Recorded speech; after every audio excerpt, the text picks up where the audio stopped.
Resilience is a popular word being bounced around in different fields, including our field of education.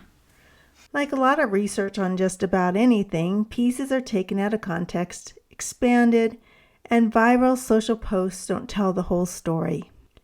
On my quest to learn more about resilience, I just finished reading Dr. Bonanno's book, The End of Trauma: How the New Science of Resilience is Changing How We Think About PTSD. In addition, I watched his featured interviews and listened to podcasts. What I found most compelling about his depth of research and findings is that humans are naturally resilient. The odds of us going through a traumatic event and being resilient are much higher than common lore would have us believe. The idea of resilience didn't begin with trauma events that affected humans. Resilience began with trees. An environmental ecologist, Crawford Stanley Pauling, first began using the word resilience to describe how forests endured under constant threats to their survival. Today, we find the word populating just about every field in one form or another. Here are 3 main takeaways I learned from reading Dr. Bonanno's book. Number 1. Lists that highlight characteristics of people who are resilient fall short on holding up under scientific rigor. The list of 5 or 7 traits of highly resilient people is flawed. Resilience, like trauma, is a moving target. This is referred to as the resilience paradox. We can identify traits of resilient people, but when something adverse happens, these correlates don't actually tell us much about who will be resilient and who will not. Abundant research has shown us that no one trait or set of traits is ever always effective at determining resilience. Point number 2 that Bonanno makes is that he introduces the concept of the flexibility mindset. This is an active mindset that helps us deal with traumatic events.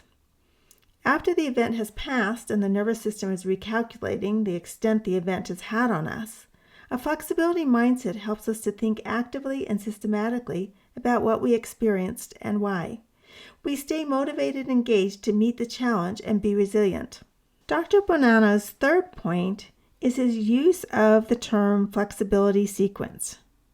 It's here where we work out what is happening to us and what we can do to manage it. We take steps forward and reflect on whether these steps are working or if we need to change a strategy. These steps help us to utilize the tools and resources we have available so that we can adapt and continue on a growth path. While resilience is often referred to as the least likely response to trauma, and that those who triumph are somehow in a special category with other select few, Dr. Bonanno flips this type of thinking on its head.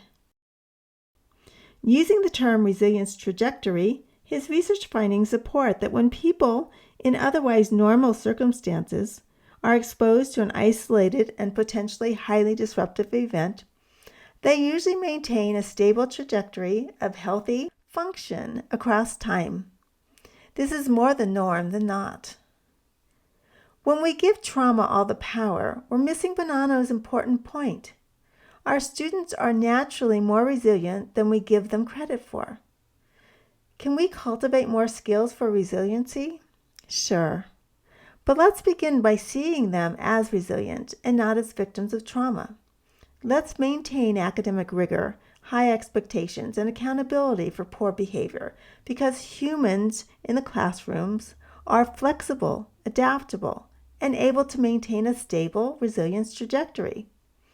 Without resilience, humans would have perished long ago.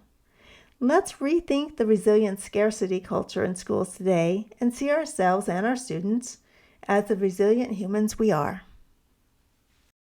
Thanks for watching, and if you enjoyed this video, please like the video and subscribe.